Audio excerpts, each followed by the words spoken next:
ومن شر عباده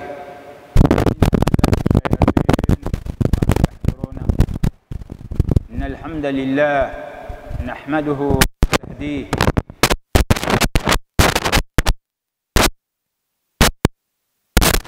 الله فلا مضل له ومن يضلل فلا هادي له وأشهد أن لا إله إلا الله وحده لا شريك له وأشهد أن محمدًا عبده ورسوله صلوات الله وسلامه عليه وعلى آله وصحبه ومن تبعهم بإحسان إلى يوم الدين.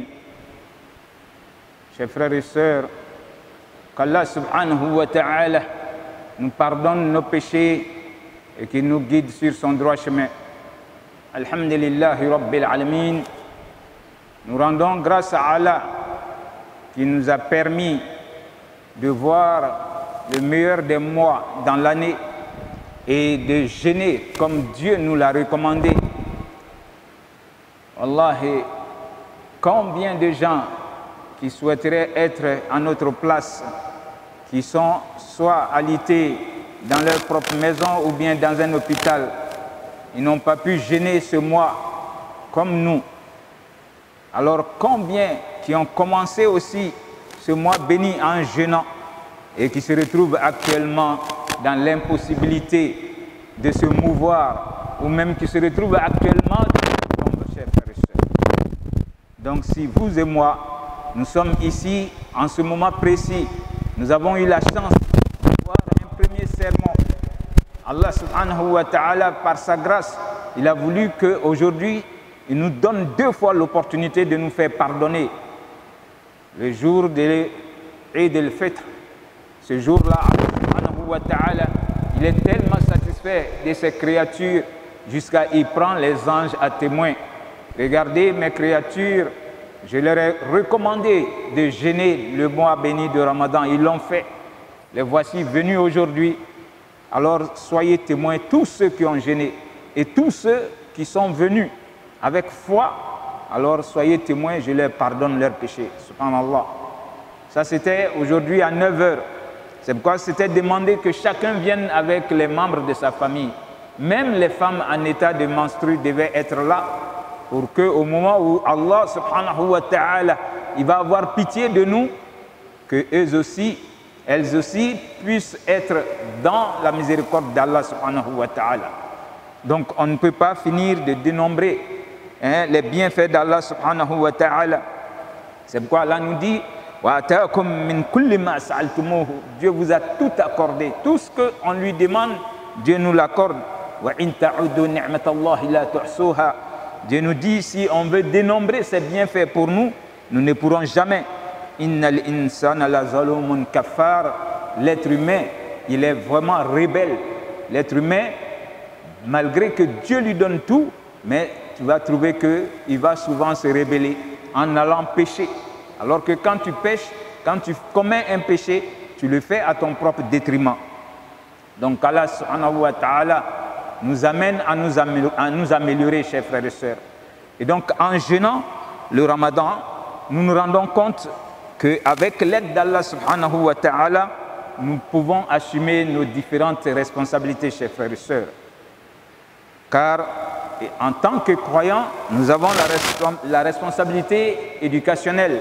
Nous devons tout faire pour nous éduquer par rapport à notre religion. C'est pourquoi le prophète va nous dire Talab al-ilm faridatun li kulli muslim.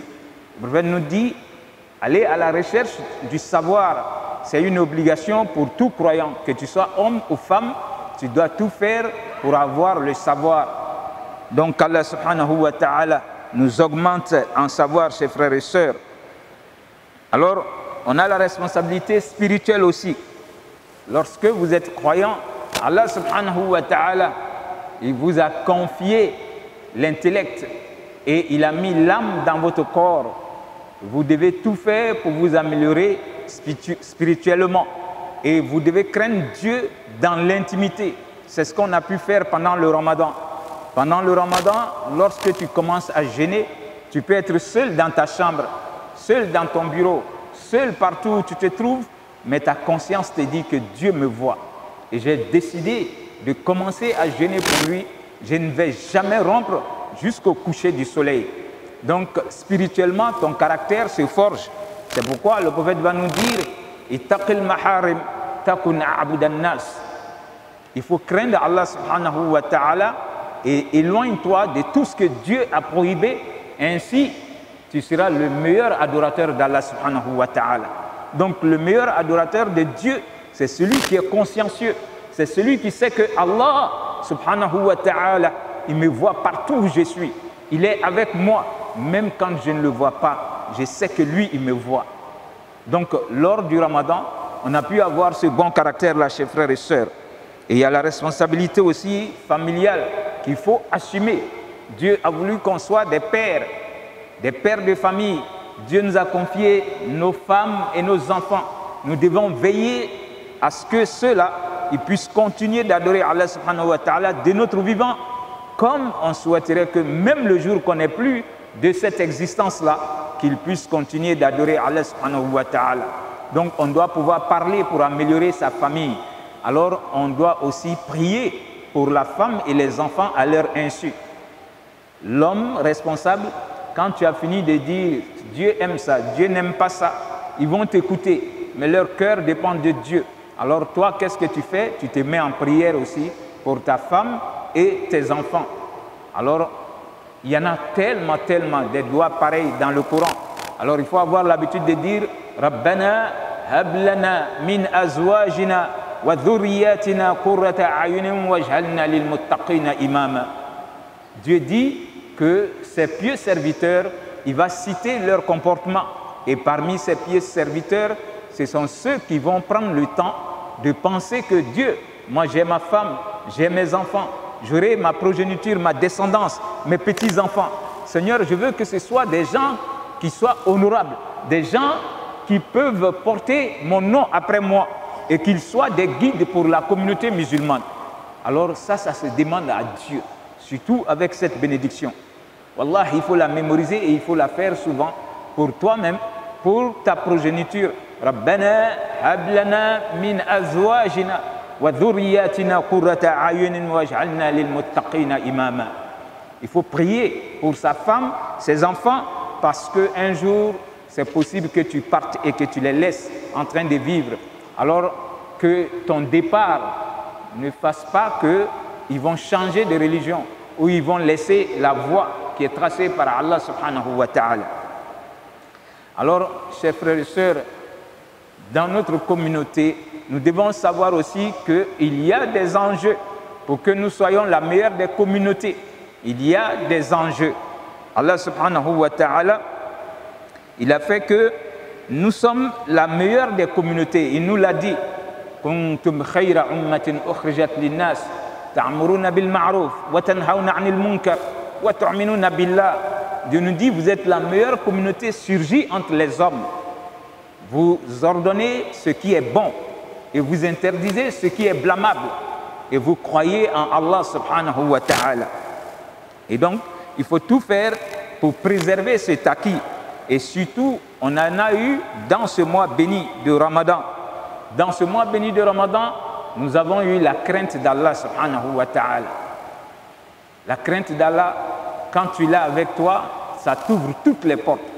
Dieu, il est dit dans le Coran, وَمَنْ يَتَّقِ اللَّهَ يَجْعَلْ لَهُ مَخْرَجًا وَيَرْزُقُهُ مِنْ حَيْثُ لَا يَحْتَسِبُ. Dieu nous dit, quand tu es consciencieux, tu as sa crainte dans ton cœur, alors il va t'ouvrir toutes les portes. Chaque fois que tu auras des difficultés, il va te donner une porte de sortie de cette difficulté. Et il va te donner ta subsistance par un moyen dont tu ne t'attends même pas. Et le prophète confirme cela en nous disant Man lazama al-istighfar ja'ala Allahu lahu min kulli hammin faraja wa min kulli dhiqin makhraja wa yarzuquhu min haythu la yahtasib. Celui qui va faire beaucoup d'istighfar, que celui-là sache que Allah subhanahu wa ta'ala lui donnera une porte de sortie chaque fois qu'il aura cette difficulté. Donc pour dire que vous ne pouvez pas demander l'istighfar si vous n'avez pas peur d'Allah subhanahu wa ta'ala. Donc demander la rémission de ses péchés montre qu'il y a la crainte de Dieu dans ton cœur. Sinon tu pourrais être quelqu'un qui est insouciant, qui peut dire je suis venu pour vivre et je vais profiter de ma vie. Non, celui qui est consciencieux, qui qui a la crainte de Dieu, c'est lui qui fait beaucoup d'istighfar. Qu'Allah accepte notre istighfar, chers frères et sœurs. Alors, nous avons eu aussi ce bon comportement qui est que nous sommes entraidés. Combien parmi vous qui ont contribué pour qu'on puisse faire la rupture du jeûne ensemble ici pour les croyants et même ceux qui ne sont pas musulmans? Chaque soir, les gens venaient ici et ils étaient servis. Ils pouvaient manger à leur faim, rompre leur jeûne. Alors, on a eu pitié des pauvres qu'on connaît, des pauvres qu'on ne connaît pas. Et ce bon comportement, chers frères et sœurs, ça doit être continuel. On ne doit pas l'avoir uniquement en Ramadan. Même après le Ramadan, il faut qu'on s'entraide. Quand vous connaissez un voisin qui a des besoins, aidez-le. Quand vous connaissez un nécessiteux, aidez-le. Et souvent, quand ils viennent vers vous, si vous n'avez rien à leur donner, ne les repoussez surtout pas. Dieu dit de ne jamais repousser celui qui est venu demander. Wallahi, tu ne sais pas quelle situation la personne est en train de vivre. Si tu n'as rien, tu peux lui dire qu'Allah subhanahu wa ta'ala nous donne tous. Parce que pour lui, toi tu en as, c'est pourquoi il est venu vers toi. Donc l'entraide qu'on a fait pendant le mois béni de Ramadan, il faudrait que ça continue, chers frères et sœurs. Il faut aussi implorer la miséricorde d'Allah en faisant un repentir sincère. Donc le croyant, il n'attend pas de se repentir en Ramadan. Et quand Ramadan finit, il se dit, bon, jusqu'à Ramadan prochain. Non. À chaque fois, il faut se mettre en cause. À chaque moment, il faut demander la rémission de ses péchés à Allah subhanahu wa ta'ala. Parce que celui qui n'avait pas de péché, qui est le prophète Mohammed sallallahu alayhi wa sallam, wallahi, quand il était assis avec ses disciples, ils ont remarqué qu'il faisait l'istighfar dans une seule assise, pas plus de 100 fois, le prophète Mohammed. Astaghfirullah, astaghfirullah, astaghfirullah. Il n'avait pas besoin de chapelet pour le faire. Donc, c'était une manière de nous éduquer à cela. Donc, Allah nous aide à nous repentir et à aller demander chaque fois le pardon d'Allah subhanahu wa ta'ala. Et il y a beaucoup de versions d'istighfar, comme la version la plus précieuse qui doit être dite dans la nuit de la destinée, comme hors de la nuit de la destinée, on peut dire Allahumma innaka afuwun karimun tuhibbul afwa fa'fu anna. Il faut le mettre au pluriel au lieu de anni, qui est toi seul. Il faut penser à tes parents. Il faut penser à tous ceux qui te sont chers en disant anna pour que ce soit au pluriel. Parce que vous êtes d'une famille, vous êtes de la famille musulmane. Donc tous les croyants sont tes frères et tes sœurs. Donc quand tu mets ta bénédiction au pluriel, c'est ce qui est encore. Alors, chers frères et sœurs, nous avons aussi dans notre communauté des défis à relever qui sont nombreux. Et parmi ces défis-là, il y a la dépravation des mœurs. Quand on regarde aujourd'hui, wallahi, il y a des enfants qui font palabre à leurs parents. Subhanallah. Qu'on ne soit pas dans ce groupe de personnes, ceux qui ne sont pas obéissants à leurs parents. Alors, le Ramadan, wallahi, ça expie les péchés de ceux qui sont de vrais croyants. Mais ça ne va pas expier les péchés de certaines personnes. Et parmi ces personnes, il y a celui qui est en palabre avec ses parents. Que tu aies raison ou pas, parce qu'on ne pourra jamais avoir raison contre ses parents. Donc tu ne peux pas gêner le mois de Ramadan alors que tu ne parles pas avec tes parents. Il y a des gens que vous trouvez jusqu'ici qui sont dans ce comportement. Donc dis-toi que si tu es dans ce comportement, wallah, le Ramadan ne finira jamais tes péchés. Alors, Mudmil Khamr, celui qui dit oui, moi je peux quand même gêner, mais je ne vais jamais arrêter de vendre les stupéfiants, la drogue. Alors dans la nuit, il se dit que comme c'est la nuit, alors je peux faire tout ce que je veux. Il en consomme ou bien il est prêt à mettre ses réseaux en service. Dans la nuit, ils peuvent aller vendre pour lui et il s'enrichit avec cet argent. Donc Allah subhanahu wa ta'ala fasse qu'on ne soit pas dans ce groupe-là aussi, parce que si vous n'arrêtez pas les stupéfiants et vous gênez, wallah, le Ramadan ne finira pas vos péchés. Donc on ne se retrouve pas aussi avec ce comportement. Et c'est celui aussi qui va rompre ces liens de fraternité.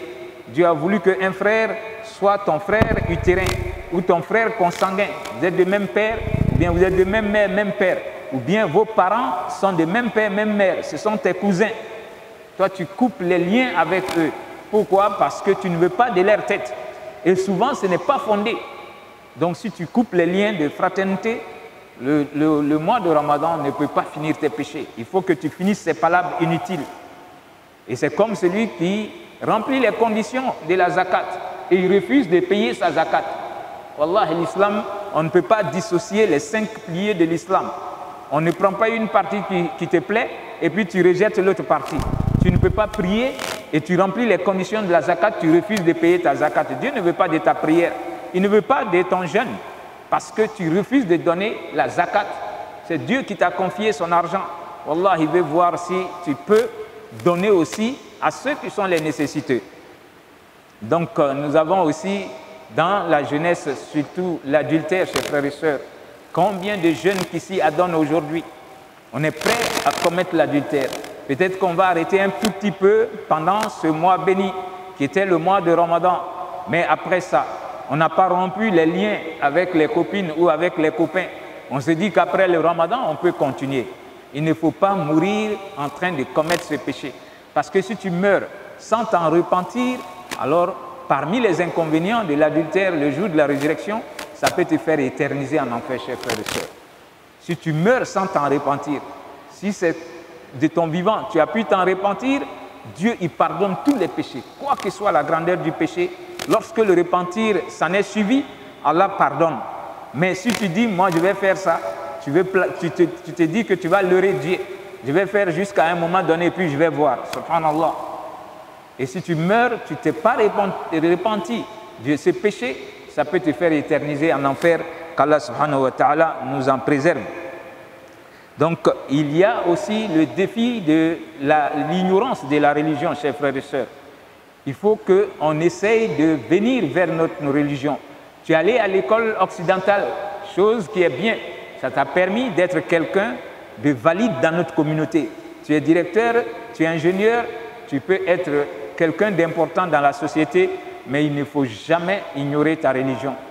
C'est une obligation pour toi que tu saches prier, que tu saches comment jeûner, que tu saches le minimum. Donc, il faut apprendre sa religion, chers frères et sœurs. Ne sois pas ignorant par rapport aux choses basiques de la religion. Il faut tout faire pour prendre son temps et venir prendre les cours. Alhamdulillah, nous avons les cours dans cette mosquée.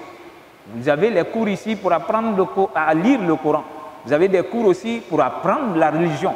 Alors, quand tu dis que tu es musulman, tu sais prier, il faut effectivement qu'on te voit en train de prier comme le prophète nous a demandé de prier. Donc, chers frères et sœurs, pour achever, nous allons dire que nous sommes maintenant dans Shawwal, qui est ce mois, qui est le 10e de notre mois lunaire. Le prophète nous dit, sallallahu alayhi wa sallam, Man somma Ramadan, thumma atba'hu bi sitt min Shawwal, kana ka siyami dahr. Celui qui a pu jeûner tout le mois de Ramadan, Allah subhanahu wa ta'ala, il t'a donné la force de continuer dans ce mois. Tu vas chercher 6 jours dans ce mois et tu les as jeûnés. Allah subhanahu wa ta'ala, c'est comme si tu as 36 jours, quand tu multiplies ça par 10, c'est comme chaque jour par 10, alors tu as 360 jours. Alors c'est comme si tu as jeûné toute l'année. Voyez-vous combien de fois Allah subhanahu wa ta'ala, il a pitié de la communauté du prophète Mohammed sallallahu alayhi wa sallam. Alors par des moyens qui sont souvent infimes à nos yeux, il a pitié de nous et il nous ouvre les portes pour qu'on puisse entrer au paradis. Donc Allah subhanahu wa ta'ala vous remercie, vous rétribue pour tout ce que vous avez fait. Donc nos remerciements vont d'abord à vous les fidèles qui avez accepté de venir à tout moment remplir cette mosquée pour prier Allah subhanahu wa ta'ala et vous avez contribué à chaque moment qu'on a demandé votre concours. Vous l'avez fait sans retenue. Donc Allah subhanahu wa ta'ala vous rétribue par le paradis. On remercie la jeunesse, on remercie les femmes, on remercie nos autorités politiques et administratives. Chaque fois qu'il y a une manifestation ici, le député maire il se déplace avec toute son équipe. Malgré qu'il ne soit pas musulman, il vient nous assister. Donc nous remercions tout un chacun et que Allah subhanahu wa ta'ala nous laisse voir beaucoup de Ramadan dans notre vie. Brothers and sisters,